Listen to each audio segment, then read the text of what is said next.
தமிழகத்தை பொறுத்தவரை இனி அடுத்து வரக்கூடிய நாட்களில் கனமழை தீவிரமடைய வாய்ப்புள்ளது.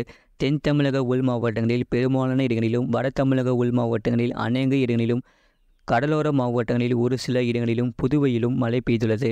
காரைக்கால் பகுதிகளில் லேசான மழை பதிவாகியுள்ளது. அடுத்த 7 தினங்களுக்கான வானிலை முன்னறிப்பு மற்றும் எச்சரிக்கை. தென் தமிழக கடலோர பகுதிகள் மற்றும் அதனை ஒட்டிய பகுதிகளில் மேல் ஒரு வளிமண்டல கீழடுக்கு சுழற்சி நிலவுகிறது. தென்மேற்கு வங்கக்கடல் பகுதிகளில் வருகின்ற 22ஆம் தேதி வாக்கில் ஒரு காற்றழுத்த தாழ்வு பகுதி உருவாகக்கூடும். இது வடகிழக்கு திசையில் நகர்ந்து மத்திய வங்கக்கடல் பகுதிகளில் 24ஆம் தேதி வாக்கில் காற்றழுத்த தாழ்வு மண்டலமாக வலம் பெறக்கூடும்.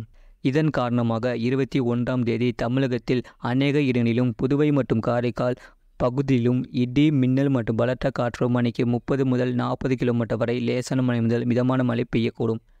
தேனி, விருதுநகர் மற்றும் தென்காசி மாவட்டங்களில் ஓரிரு இடங்களில் கன முதல் மிக கனமழையும், கன்னியாகுமரி, திருநெல்வேலி, மதுரை, திண்டுக்கல், திருப்பூர், கோயம்புத்தூர், நீலகிரி, சிவகங்கை, புதுக்கோட்டை, தஞ்சாவூர், திருவாரூர், நாகப்பட்டினம், மயிலாடுதுறை மாவட்டங்கள் மற்றும் காரைக்கால் பகுதிகளில் ஓரிரு இடங்களில் கனமழை பதிவாக வாய்ப்புள்ளது. 22ஆம் தேதி தமிழகத்தில் அநேக இடங்களிலும், புதுவை மற்றும் காரைக்கால் பகுதியிலும் இடி, மின்னலுடன் கூடிய லேசான மழை முதல் மிதமான மழை பெய்யக்கூடும். கனமழை பெய்யக்கூடிய மாவட்டங்கள் தேனி, தென்காசி, திருநெல்வேலி மற்றும் கன்னியாகுமரி மாவட்டங்களில் ஓரிரு இடங்களில் கனமழை பதிவாக வாய்ப்புள்ளது. 23ஆம் தேதி தமிழகத்தில் ஒரு சில இடங்களிலும், புதுவை மற்றும் காரைக்கால் பகுதியிலும் இடி, மின்னலுடன் கூடிய லேசான மழை முதல் மிதமான மழை பெய்யக்கூடும். கனமழை பெய்யக்கூடிய மாவட்டங்கள் கன்னியாகுமரி, திருநெல்வேலி, தென்காசி, கிருஷ்ணகிரி, தருமபுரி மற்றும் திருப்பத்தூர் மாவட்டங்களில் ஓரிரு இடங்களில் கனமழை பதிவாக வாய்ப்புள்ளது. 24ஆம் தேதி தமிழகத்தில் ஓரிரு இடங்களிலும், புதுவை மற்றும் காரைக்கால் பகுதிகளிலும் இடி, மின்னலுடன் கூடிய லேசான மழை முதல் மிதமான மழை பெய்யக்கூடும். கனமழை பெய்யக்கூடிய மாவட்டங்கள் நீலகிரி மற்றும் கன்னியாகுமரி மாவட்டங்களில் ஓரிரு இடங்களில் கனமழை பதிவாக வாய்ப்புள்ளது.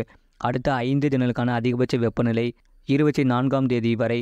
அடுத்த 5 தினங்களுக்கு அதிகபட்ச வெப்பநிலை தமிழகம், புதுவை மற்றும் காரைக்கால் பகுதிகளில் பொதுவாக இயல்பை விட குறைவாக, இயல்பை ஒட்டியும் இருக்கக்கூடும். சென்னை மற்றும் புறநகர் பகுதிகளுக்கான வானிலை முன்னறிப்பு. அடுத்த 24 மணி நேரத்தில் வானம் ஓரளவு மேகமூட்டம் காணப்படும். நகரின் ஒரு சில பகுதிகளில் லேசான மழை முதல் மிதமான மழை பெய்யக்கூடும். அதிகபட்ச வெப்பநிலை 34 டிகிரி செல்சியஸ் ஒட்டியும், குறைந்தபட்ச வெப்பநிலை 27 முதல் 28 டிகிரி செல்சியஸ் ஒட்டியும் இருக்கக்கூடும். மீனவர்களுக்கான எச்சரிக்கை. 21ஆம் தேதி தமிழக கடலோர பகுதிகள், கர்நாடகா கடலோர பகுதிகள், லட்சத்தீவு, மாலத்தீவு பகுதிகள், மத்திய வங்கக்கடல் பகுதிகள் மற்றும் அந்தமான் கடல் பகுதிகளில் சூறாவளி காற்று மணிக்கு 40 முதல் 45 கிலோமீட்டர் வேகத்திலும், இடையிடையே 55 கிலோமீட்டர் வேகத்திலும் வீசக்கூடும். குமரி கடல் பகுதிகள், மன்னார் வளைகுடா, கேரளா கடலோர பகுதிகள், தென்மேற்கு மற்றும் அதனை ஒட்டிய தென்கிழக்கு வங்கக்கடல் பகுதிகளில் சூறாவளி காற்று மணிக்கு 45 முதல் 55 கிலோமீட்டர் வேகத்திலும், இடையிடையே 65 கிலோமீட்டர் வேகத்திலும் வீசக்கூடும். 22ஆம் தேதி தமிழக கடலோர பகுதிகள், வடக்கு கேரளா, கர்நாடகா கடலோர பகுதிகள், லட்சத்தீவு, மாலத்தீவு பகுதிகள் மற்றும் அந்தமான் கடல் பகுதிகளில் சூறாவளி காற்று மணிக்கு 40 முதல் 45 கிலோமீட்டர் வேகத்திலும், இடையிடையே 55 கிலோமீட்டர் வேகத்திலும் வீசக்கூடும். 23ஆம் தேதி தமிழக கடலோர பகுதிகள், வடக்கு கேரளா, கர்நாடகா கடலோர பகுதிகள், லட்சத்தீவு, மாலத்தீவு பகுதிகள் மற்றும் அந்தமான் கடல் பகுதிகளில் சூறாவளி காற்று மணிக்கு 40 முதல் 45 கிலோமீட்டர் வேகத்திலும், இடையிடையே 55 கிலோமீட்டர் வேகத்திலும் வீசக்கூடும்.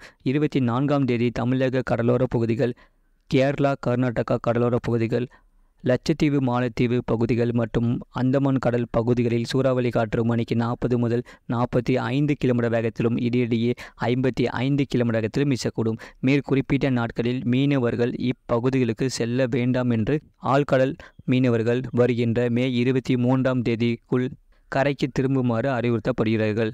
கடந்த 24 மணி நேரத்தில் பதிவான மழையின் அளவு. ராமநாதபுரம் மாவட்டம் கமுதி 12 சென்டிமீட்டர் பதிவாகியுள்ளது. மதுரை மாவட்டம் தல்லாக்குளம் 11 சென்டிமீட்டர் பதிவாகியுள்ளது. திருச்சிராப்பள்ளி மாவட்டம் புல்லம்பாடி 10 சென்டிமீட்டர் பதிவாகியுள்ளது. புதுக்கோட்டை மாவட்டம் திருமயம், அரியலூர் மாவட்டம் சுத்தமல்லி அணை தலா 8 சென்டிமீட்டர் பதிவாகியுள்ளது. தஞ்சாவூர் மாவட்டம் வெட்டிக்காடு, ஈரோடு மாவட்டம் தாளவாடி, நாமக்கல் மாவட்டம் குமாரபாளையம், தஞ்சாவூர் மாவட்டம் பூதலூர் தலா 7 சென்டிமீட்டர் பதிவாகியுள்ளது. விருதுநகர் மாவட்டம் காரியாப்பட்டி, ஈரோடு மாவட்டம் பெருந்துறை, திண்டுக்கல் மாவட்டம் காமாட்சிபுரம் தலா 6 சென்டிமீட்டர் பதிவாகியுள்ளது. திருப்பூர் மாவட்டம் திருப்பூர் வடக்கு தாலுகா அலுவலகம், தருமபுரி மாவட்டம், தஞ்சாவூர் மாவட்டம் எச்என் விடுதி, தருமபுரி மாவட்டம் ஒகேனக்கல், கிருஷ்ணகிரி மாவட்டம் பாரியூர், மதுரை மாவட்டம் மதுரை வடக்கு தலா 5 சென்டிமீட்டர் பதிவாகியுள்ளது. தஞ்சாவூர் மாவட்டம் குருங்குளம், தூத்துக்குடி மாவட்டம் விளாத்திக்குளம், புதுக்கோட்டை மாவட்டம் காரையூர், திருப்பூர் மாவட்டம் மூலனூர், மதுரை மாவட்டம் சிட்டம்பட்டி, திருச்சிராப்பள்ளி மாவட்டம் பொன்மலை தலா 4 சென்டிமீட்டர் பதிவாகிறது. தஞ்சாவூர் மாவட்டம் அதிராம்பட்டினம், தஞ்சாவூர் மாவட்டம் திருவையாறு, திருப்பூர் மாவட்டம் நீர்த்தேக்கம், திருவண்ணாமலை மாவட்டம் கலசப்பாக்கம், சேலம் மாவட்டம் பாலப்பாடி, தூத்துக்குடி மாவட்டம் கோவில்பட்டி AWS, தஞ்சாவூர் மாவட்டம் ஐயம்பேட்டை, திண்டுக்கல் மாவட்டம் நத்தம், நீலகிரி மாவட்டம் நடுவட்டம், திருச்சிராப்பள்ளி மாவட்டம் மணப்பாறை, நாகப்பட்டினம் மாவட்டம் வேதாரண்யம், விருதுநகர் மாவட்டம் பத்திராயிருப்பு, திருப்பூர் மாவட்டம் நல்லதங்கால் நீர்த்தேக்கம், திருச்சிராப்பள்ளி மாவட்டம் நாகப்பட்டினம், கிருஷ்ணகிரி மாவட்டம் பாம்பார் அணை, கரூர் மாவட்டம் கடவூர், சேலம் மாவட்டம் கங்கவல்லி, தஞ்சாவூர் மாவட்டம் தஞ்சை பாபநாசம், திருப்பூர் மாவட்டம் வெள்ளக்கோவில், மயிலாடுதுறை மாவட்டம் கொடியங்கரை, நீலகிரி மாவட்டம் தேனி மாவட்டம் வைகை அணை, திருவள்ளூர் மாவட்டம் திருத்தணி PTO, தருமபுரி மாவட்டம் அரூர், சேலம் மாவட்டம் ஓமலூர் தலா 2 சென்டிமீட்டர் பதிவாகியுள்ளது. சேலம் மாவட்டம் சங்கரி துர்க்கம், புதுக்கோட்டை மாவட்டம் ஆலங்குடி, கோயம்புத்தூர் மாவட்டம் சோலையார், நீலகிரி மாவட்டம் சிறுமுள்ளி, தஞ்சாவூர் மாவட்டம் நெய்வாசல் தென்பாதி, திருப்பத்தூர், திருச்சிராப்பள்ளி மாவட்டம் திருச்சிராப்பள்ளி நகரம், விருதுநகர் மாவட்டம் வெம்பக்கோட்டை, சிவகங்கை மாவட்டம் இளையாங்குடி, நீலகிரி மாவட்டம் குன்னூர், கன்னியாகுமரி மாவட்டம் நாகர்கோவில், நீலகிரி மாவட்டம் தேவாலா, ஈரோடு மாவட்டம் பரட்டுப்பள்ளம், திருப்பூர் மாவட்டம் தாராபுரம், கோயம்புத்தூர் மாவட்டம் சின்கோனா, திருச்சிராப்பள்ளி மாவட்டம் வத்தலை அணைக்கட்டு, நீலகிரி மாவட்டம் குன்னூர் PTO தலா 1 சென்டிமீட்டர் பதிவுள்ளது. அதிகபட்ச வெப்பநிலை தமிழகம், புதுவை மற்றும் காரைக்கால் பகுதிகளில் பொதுவாக இயல்பை விட குறைவாக இருந்தது. திருத்தணியில் 36.7 டிகிரி செல்சியஸ் பதிவாகியுள்ளது. இதுபோன்ற செய்திகளை உடனுக்குடன் அறிந்து கொள்ள மறக்காமல் சேனலை சப்ஸ்கிரைப் செய்யுங்கள், மற்றவர்களுக்கு தெரியப்படுத்த ஷேர் செய்யுங்கள்.